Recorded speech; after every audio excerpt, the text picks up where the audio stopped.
오늘부터 이 다니엘서 7장은 계시에 대한 말씀입니다. 그래서 지난 1장부터 6장까지는 다니엘의 삶을 통해서 다니엘이 어떤 사람이었나, 그는 기도하는 하나님의 사람이었다.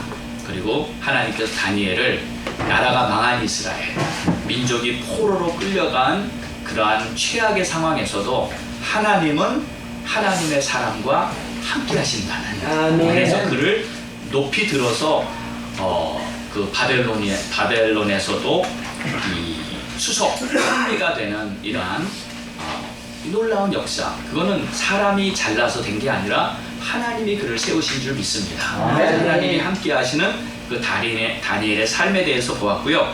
오늘 7장부터는 이제 하나님이 다니엘에게 계시를 주는데 이 계시에 대한 내용을 보도록 하겠습니다.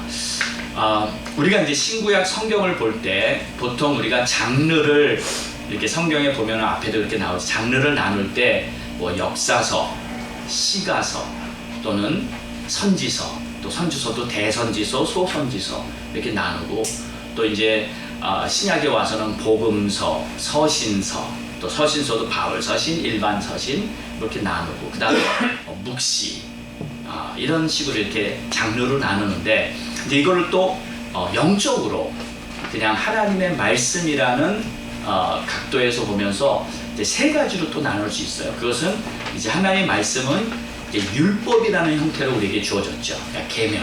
그리고 두 번째는 언약입니다. 그러니까 하나님의 말씀인데 그냥 일반적으로 던진 말씀이 아니라 하나님과 나와의 약속으로 주어진 말씀. 그리고 세 번째는 계시. 그러니까 앞으로 일어날 일들이 이런 것들이다 하면서 이렇게 말씀을 주셨죠. 그래서 이제 오늘 말씀을 보면 계시입니다. 계시. 근데 우리가 하나님의 말씀을 이제 이 세 가지 형태로 받았을 때, 계명, 이 율법은 그냥 쉽게 표현하자면 이런 말씀이에요. 하라는 것과 하지 말라는 것.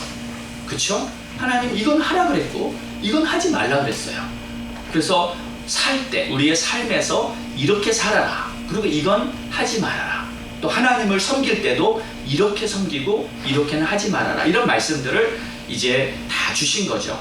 그래서 주의 계명, 주의 율법을 주야로 묵상하는 자는 시냇가에 심은 나무가 시절을 쫓아 과실을 맺듯이 그의 삶이 형통하게 될 줄 믿고 또 그의 영혼이 잘 되는 줄 믿습니다. 자, 두 번째 이제 언약을 주셨는데, 이 언약은 하나님이 아브라함에게 언약을 주시고 또 이스라엘을 언약 백성이라 이렇게 말씀하셨는데, 사실 이 언약이라는 말에는 아주 중요한 뜻이 담겨 있어요. 그건 뭐냐면 하나님이 나하고 관계를 맺겠다는 뜻이에요. 그러니까 그냥 두리뭉실하게 말씀을 주시고 이런 사람은 이렇게 되고 저런 사람은 저렇게 되고 알아서 해라라, 이게 아니라 하나님은 구체적으로 내가 너를 지명하여 불렀나니 너는 내 것이다 그러면서 약속을 하십니다. 근데 이 약속은 우리 보고 이 약속을 지키라고 주신 게 아니라 하나님이 그냥 일방적으로 내가 너에게 이 약속을 준다, 하나님의 이름을 걸고 약속을 주셨어요.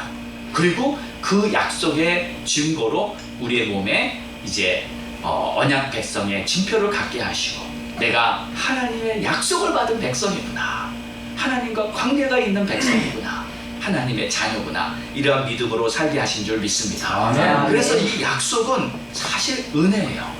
내가 뭘 잘했기 때문에 약속을 받은 게 아니고 하나님이 당신의 자리에서 일방적으로 우리에게 약속을 주시고 그 약속을 이제 기억하고 붙들고 살라고 하신 것이죠. 자, 세 번째 계시인데, 이 계시는 앞으로 일어날 일들이죠. 근데 그 이야기를 왜 해주셨냐면 준비하라는 거예요. 놀라지 말고 이런 일들이 있을 것인데 그것을 알고 있어라. 근데 이 계시가 좀 어렵습니다. 무슨 말인지 몰라요. 그래서 설교에서도 사실 계시에 대한 부분은 자주 다루는 편이 아니죠. 그러나 이 계시도 우리는 반드시 알아야 합니다. 그렇죠? 우리는 모든 말씀을 다 알아야 하기 때문에 하나님의 말씀이 계시의 형태로 나타난 부분들도 우리가 최대한도로 알아야 하는데, 사실 저는 그래요. 이 계시를 우리가 해석을 할 때 이게 뭐다, 이게 뭐다, 성경학자들도 목사님들도 여러 방편에서 또 여러 가지 다른 해석들을 하고 있는 걸 봅니다. 근데 우리가 중요한 것은 어떻게 해석하느냐가 중요한 게 아니라, 물론 그것도 중요하죠. 하지만 진짜 중요한 거는 하나님이 무슨 말씀을 하시기를 원하시는가. 그렇잖아요. 이 계시를 통해서 우리에게 무슨 말씀을, 예를 들어서 이 나라가 있고 이 짐승이 있고, 그럼 이 짐승이 어느 나라고, 이 뿔이 뭐 여러 가지 해석을 하지만 그걸 통해서 하나님이 우리에게 말씀하시고자 하는 포인트, 사실 우리는 그거를 캐치하면 됩니다. 그리고 그걸 잘 마음에 품고 하나님의 뜻에 따라 살아가면 되는 줄 믿습니다. 자, 그래서 이제 계시를 해석하면서 풀어나간다는 것은 사실 어렵습니다. 그리고 어느 게 맞다, 어느 게 시대를 통해 보면요, 이게 그때는 맞았는데 한참 몇십 년이 지난 후에 또 보면은 이게 틀렸다 다들 그래요. 그러니까 이제 그 해석 자체에 우리가 너무 집중하지 말고, 중요한 것은 하나님의 뜻, 그리고 지금 이 시대에 우리가 어떠한 마음을 가지고 살아야 하는가, 이것이 중요한 줄 믿습니다. 자, 그래서 오늘 1절에 보니까 이 시기가요, 바벨론 벨사살 왕 원년이라고 말하고 있어요. 바벨론의 벨사살 왕 원년. 그러면 지난 6장에서는 이 메대 바사국의 얘기가 나왔거든요. 그러니까 다시 거꾸로 돌아간 거예요. 그러니까 바벨론 시대로 다시 돌아갔습니다. 그러니까 이 7장은 시기적으로 6장의 일보다 먼저 약 14, 15년 전으로 다시 타임머신 타고 거꾸로 돌아가서 이제 내용이 나오는 겁니다. 그래서 이제 다니엘이 꿈을 꾸는데, 꿈의 내용을 보면 네 짐승들이 나타나는 꿈이에요. 네 짐승들이. 2절을 보겠습니다. 내가 밤에 환상을 보았는데 하늘에 네 바람이 큰 바다로 몰려 불더니 큰 짐승 넷이 바다에서 나왔다. 그리고 이 네 짐승들은 17절에 보니까 네 나라의 왕들이다 라고 이렇게 해석을 하고 있어요. 네 나라의 왕들이다. 자, 그래서 이제 먼저 제가 우리 전통 신학, 그래서 여러분 주석책을 보든지 이제 여러 가지 이 해석된 그러한 신학에서 말하고 있는 그 해석을 제가 먼저 그래도 말씀을 드리고, 그리고 또 다른 해석들도 제가 잠시 소개를 하겠습니다. 자, 4절을 보겠습니다. 첫째는 다 같이 읽어볼까요? 뭐와 같아요? 사자와 같은데 독수리의 날개가 있더니 내가 보는 중에 그 날개가 뽑혔고 또 땅에서 들려서 사람처럼 두 발로 서게 함을 받았으며 또 사람의 마음을 받았더라. 참 이 환상에 보이는 이 짐승, 그리고 하나님이 말씀하시는 이 내용들, 이게 무슨 뜻인가? 전통 신학에는 이렇게 해석을 했습니다. 이 독수리 날개를 가진 사자는 바벨론이다. 이 짐승은 바벨론을 상징하는 것인데, 사실 실제로 바벨론 왕궁 앞에 독수리 날개를 가진 사자상이 이렇게 세워져 있다고 합니다. 근데 그 날개가 뽑혔다. 날개가 뽑혔다는 말은 힘을 잃었다, 왕권을 상실했다, 이러한 표현이 될 수도 있겠죠. 그래서 그 사자가 마치 사람처럼 두 발로 서게 됐는데 사람의 마음을 받았다. 짐승인데 사람의 마음을 받았다. 도대체 이게 무슨 말인가? 이해할 수가 없는 그런 말씀을 지금 성경에 기록하고 있습니다.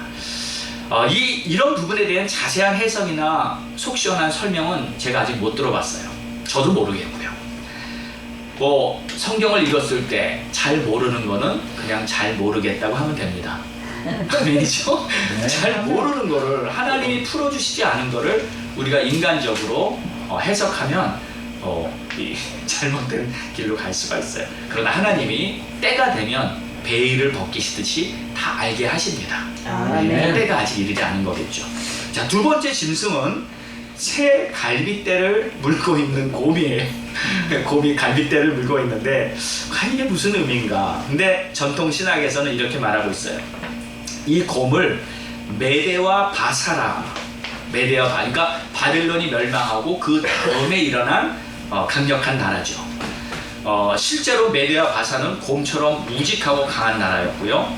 뭐 전쟁을 한번 해도요, 수십만, 수백만 대군이 막 파도처럼 밀려오면서 전쟁을 했던 그런 나라였어요. 그래서 헬라 전투에는 100만이 나가서 싸움을 했다고 합니다.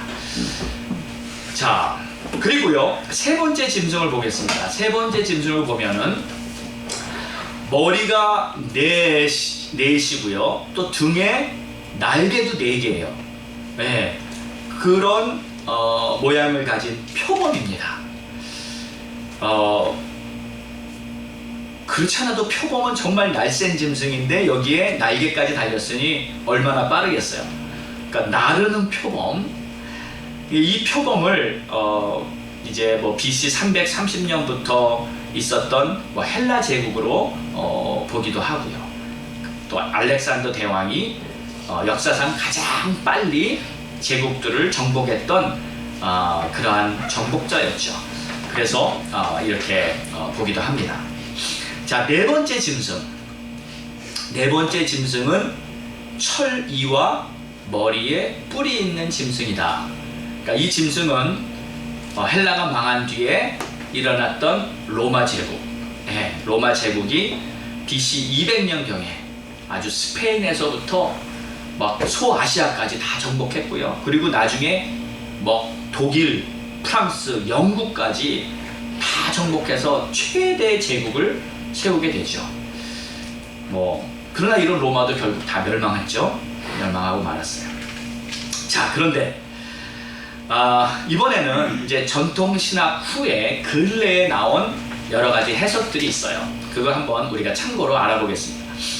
자, 이제 근래 나온 해석들 중에는 이 네 나라가 이렇게 바벨론, 메데, 바사, 헬라, 로마 이렇게 차례대로 일어난 게 아니라 한꺼번에 있었던 나라다, 이렇게 봅니다. 함께 공존했던 나라들이다. 왜냐하면 이 바다에서 네 짐승이 올라올 때 한 마리씩 이렇게 올라온 게 아니라 한꺼번에 각각 다른 모양으로 이렇게 나왔거든요. 말씀을 보면 그 큰 짐승 넷이 바다에서 나왔는데 그 모양이 각각 다르더라. 그러니까 저는 이제 이런 내용을 보면서 이제 어떤 해석에는 이 날개에 달린 사자, 첫 번째 짐승이 나토가 아니냐.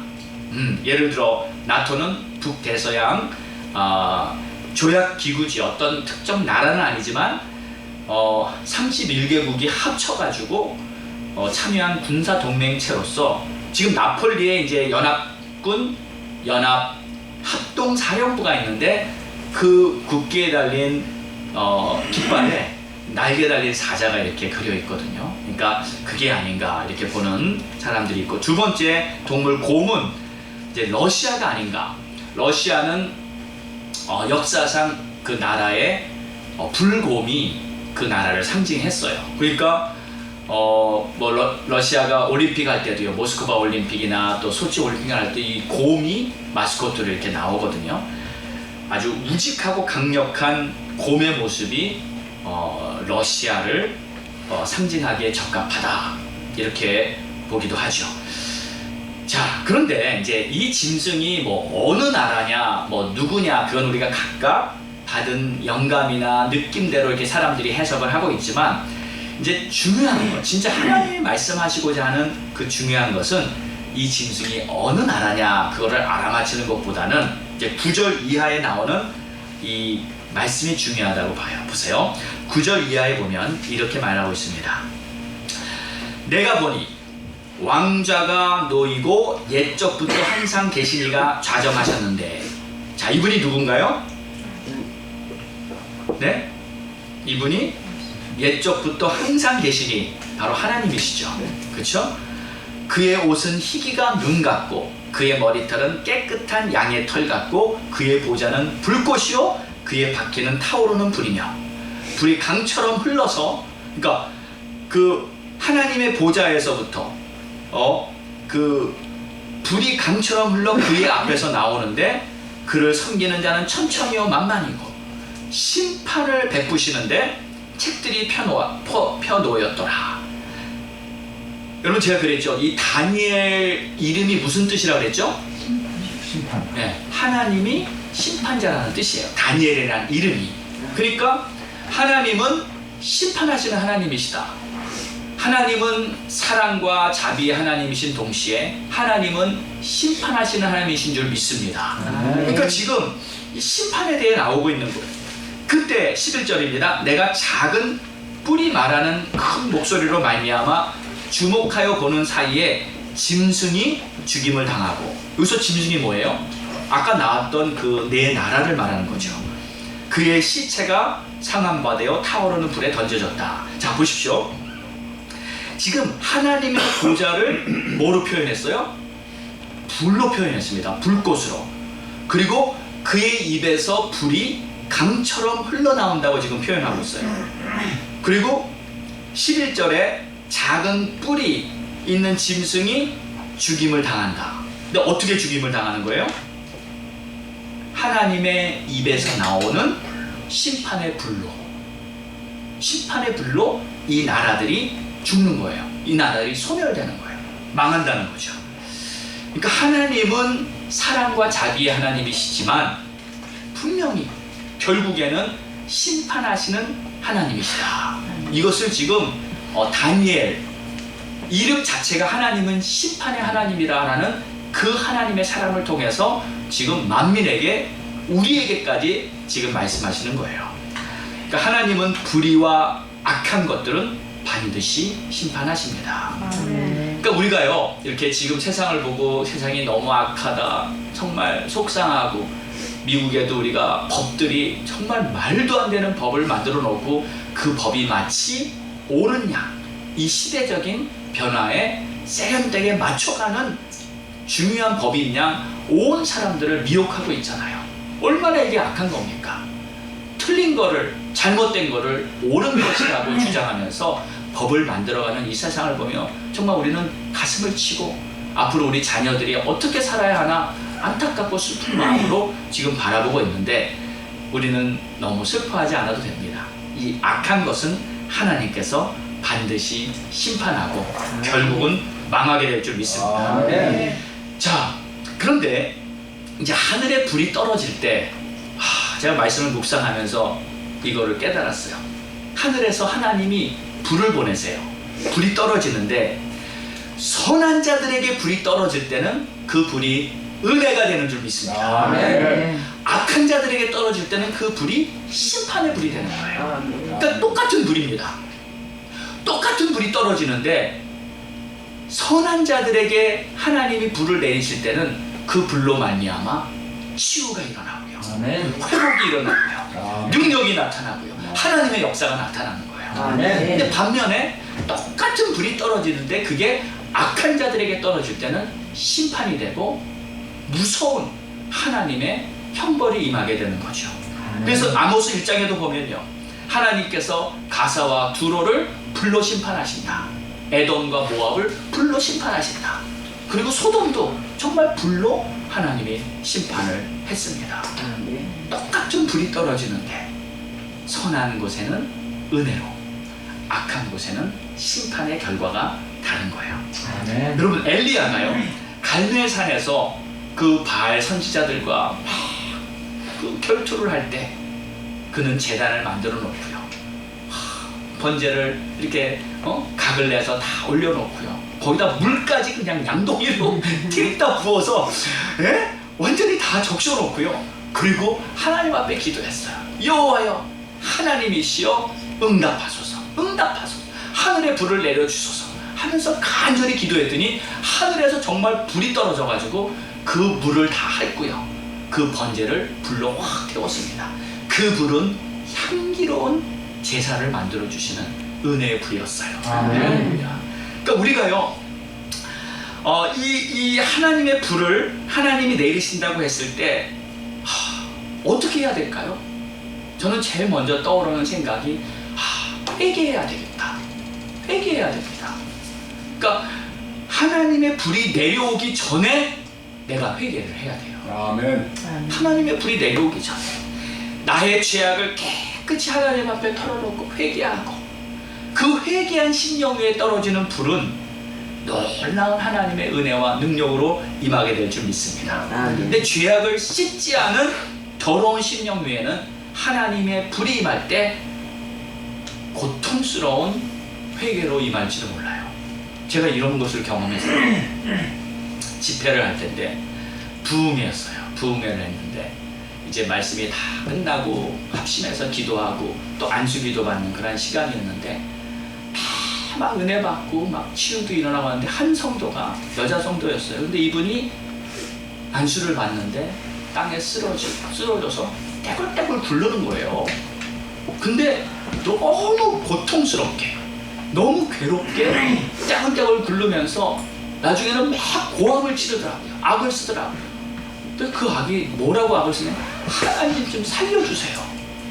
하나님 좀 살려주세요 하고 막 고통스러워하는데 아니 보고 있는데 좀 민망할 정도예요. 지금 기도받고 안수받았으면 좀 물론 치유가 일어나도 어느 정도 좀 그러다가 이렇게 평안해지는 게 좋은 거 아니에요. 그게 우리의 바람 아니에요. 근데 막 안수를 받고 쓰러졌는데 괴로워하는 거예요. 자그마치 1시간 반 정도나 그렇게 괴로워하더라고요. 근데 제가 그때 딱 보면서 이런 느낌이 확 들었어요. 아니 혹시 저분이 지금 지옥의 고통을 경험하고 있는 건 아닌가? 막 떼굴떼굴 굴르면서 막 괴로워하는 그 모습이 지옥의 고통을 경험하고 있는 게 아닌가? 그래서 하나님한테 살려주세요, 살려주세요 하고 있는 게 아닌가? 저는 모르겠어요. 그분이 아니니까.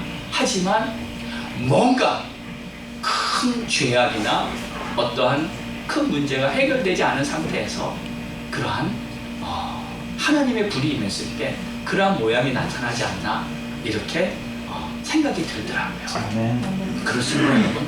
회개는요 하나님이 우리에게 주신 최고의 축복입니다. 그래서 우리는 언제나 회개할 수 있어요. 하나님, 내가 잘못했어요. 내가 욕심부렸고 내가 하나님 말씀 알면서도 내가 지키지 않았고 알면서도 죄 짓고 내가 하나님 알면서 그랬어요. 그러면 하나님도 회개하고 하나님 도와달라고, 하나님 나에게 의지 주시고 힘 주셔서 정말 하나님 잘 믿을 수 있게 좀 도와주세요. 이런 간절한 심령이 있으면 하나님 도와주시는 줄 믿습니다. 근데 알면서도 회개 안 하고 계속 버티고 이럴 때는요 하나님은 오래 참으시더라고요. 10년도 20년도 참으시더라고요. 근데 오래 참는다 그랬지 끝까지 참는다고는 안 하셨어요. 그쵸? 끝까지는 안 참으세요. 언젠가는 하나님은 심판을 하세요. 하나님의 때가 차면 하나님은 반드시 손을 쓰십니다. 그때 우리가 교만과 정말 악한 마음에서 벗어나지 못하면 우리가 그런 모습이 될 수도 있죠. 뭐 지금 제가 하는 말이 뭐 구원을 잃고 뭐 그런 얘기가 아니라 하나님은 우리의 영혼이 잘된 같이 범사도 잘 되는 걸 원하시는 줄 믿습니다. 그러니까 이 땅에 살면서도 천국을 누려야죠. 이 땅을 살면서도 하나님의 나라와 영광을 선포하며 살아야죠. 아멘. 우리가 이 땅에 살면서 이미 받은 은혜에 감사하고요. 그 받은 은혜를 가지고 하나님의 나라를 세워야 할 줄 믿습니다. 자, 그럼 이제 오늘 말씀이 우리에게 전하는 메시지는 무엇인가? 제가 간단하게 몇 가지만 정리해 보겠습니다. 하나님께서 앞으로 일어날 일들, 또 하나님의 계획을 우리들에게 알려주시는 거예요. 미리. 그래서 아모스 3장 7절에도 주 여호와께서는 자기의 비밀을 그 종 선지자들에게 보이지 않고는 결코 행하심이 없다. 항상 우리에게 하나님 다 알려주십니다. 놀라지 않도록. 내가 다 말하지 않았느냐? 내가 말한 대로 그대로 이루어지는 것을 하나님의 백성들은 보게 되는 거예요. 앞으로 세상은 이렇게 될 것이다. 이런 나라가 일어나고 이런 일들이 일어나고 그래도 놀라지 말라. 하나님의 백성들은 내가 다 지키고 보호하고 하나님이 세울 자를 세우고 쓰러뜨릴 자를 쓰러뜨리고 은혜 베풀 자에게 은혜 베풀고 심판할 자를 심판하고 하나님이 다 하신다는 거예요. 그래서 하나님께서 이 인류의 역사를 주관하시는데 세상 나라들이 세워지고 망하고 하는 모든 일도 하나님의 주권 아래 달린 줄 믿습니다. 여러분 보세요. 참새 한 마리가 땅에 떨어지는 것도 하나님의 주권 안에 있잖아요. 하나님의 결재가 있어야 참새가 떨어지잖아요. 참새도 그러는데 한 나라, 한 사람이 세워지는 거 하나님이 그냥 내버려 두시겠어요? 그러니까 하나님이요, 나라가 세워지고 망하는 거 다 하나님의 손에 있어요. 지금 미국도 정말 참담할 정도로 지금 정말 엉망이 되어 가지만 하나님의 손에 있습니다. 하나님이 치실 건 치시고 세울 건 세우셔서 하나님의 계획 안에 모든 게 이루어지는 줄 믿습니다. 자, 그런데 이제 세상의 나라들이 돌아가는 걸 보면요, 참 때로는 그럴 때가 있어요. 우리 마음에도 아니, 이건 좀 하나님 손 써서 이런 일이 벌어지지 않도록. 여러분, 우리가 정말 그게 언젠가 80년대 후반이 90년대 후반쯤이죠. 동성연애가 합법화되기 위해서 교회들이 얼마나 기도했습니까? 하나님, 이거는 막아주세요. 이건 안 됩니다. 근데 어떻게 됐어요? 통과가 돼버렸어요. 지금 또 성차별법, 성전환 뭐 이런 거 모든 거, LGBTQ 뭐 이런 거 다 사실 법적으로 다 통과가 돼버렸어요. 학교에서 합법적으로 가르치고 있고요. 이런 걸 보면은 하나님, 우리가 그렇게 기도하고 우리가 그렇게 막았는데 아니 하나님 어떻게 된 거예요? 어디 계십니까? 이런 안타까운 마음이 있습니다. 다른 나라도 아니고 미국이 제사장 나라로서 전 세계에 본이 되어야 하고 또 중요한 기독교 영적 영향력을 미쳐야 하는 이 미국이 지금 이렇게 돼버렸으니 얼마나 안타까워. 하나님 어디 계십니까? 이런 생각이 들 때가 있어요. 악이 선을 이기고 있어요. 그렇죠? 악이 선을 이기고 있어요. 선이 전혀 힘을 못 쓰는 그러한 안타까운 모습이에요. 그래서 어떨 때는요, 사람들이요, 아유, 안 되겠다, 할 수 없다, 그냥 적당히 타협하며 살아야지, 이런 생각을 갖는 경우도 많이 있습니다. 그런데 하나님은 뭐라 그러십니까? 결국 세상 나라는, 지금 이게 그 말이에요. 세상 나라는 다 망한다예요. 네. 중국도 망하고 러시아도 망하고 미국도 망합니다. 다 망합니다. 세상에 속한 나라, 어떤 나라건 세상에 속한 권세는 결국 다 망한다는 거예요. 결국에 남는 거는 하나님의 나라만 있는 겁니다. 하나님의 나라만 있는. 그러니까 미국에도 겉으로 육적으로 보는 우리의 눈에는 미국이란 공동체지만 이 미국 안에 사탄의 나라와 하나님의 나라가 있는 거죠. 그렇죠? 그러니까 하나님의 나라만 남고 하나님의 역사만 이어지는 줄 믿습니다. 세상의 모든 것들 다 사라지게 되었고 아무리 권력, 부를 가졌어도 얼마 못 갑니다. 아무리 물질 많이 쌓아두고 다 준비하고 완벽하게 해놔도 결국 그 바벨론의 성이 무너지고 망했듯이 결국 다 망하는 거예요. 그래서 우리는요, 헛된 것은 결코 쫓아가면 안 돼요. 이 세상 것을 마음에 두고 쫓아가면 안 돼요. 참된 것, 오직 하나님의 나라만 바라보며 그것을 마음에 품고 나아가기 원합니다. 자, 9절에 보니까요, 내가 보니 왕자가 놓이고 옛적부터 항상 계시니가 좌정하셨다. 그분이 바로 하나님이시죠. 그리고 그 하나님의 뜻을 행한 이들, 그 하나님의 뜻을 따른 이들만이 하나님 나라에서 영원토록 영광을 누리게 되는 거예요. 요한일서 2장 17절 말씀에 이 세상도 그 정욕도 다 지나간다. 그리고 오직 하나님의 뜻을 행하는 자만 영원히 거합니다. 자, 그래서 우리는요, 그냥 결론을 내려야 합니다. 오늘 저와 여러분이 이 결론을 내리기 원합니다. 우리가 사는 이 인생, 목적, 가치, 이 세상의 것에 두지 말고요, 오직 하나님의 나라에 두고 내가 하나님의 나라에 하나님의 자녀답게 하루하루 믿음으로 살아가기에 부족함이 없도록 주님 도와주세요. 도와주시옵소서. 아멘. 성령으로 충만케 하사 내 마음이 세상에 뺏기지 않게 하여 주시옵소서. 우리는 어디에 가치를 두고 어디에 목표를 두냐에 따라서 인생의 방향과 길이 다 달라집니다. 아멘. 오늘 말씀을 마치면서 여러분에게 이 질문을 하나 던지고 싶습니다.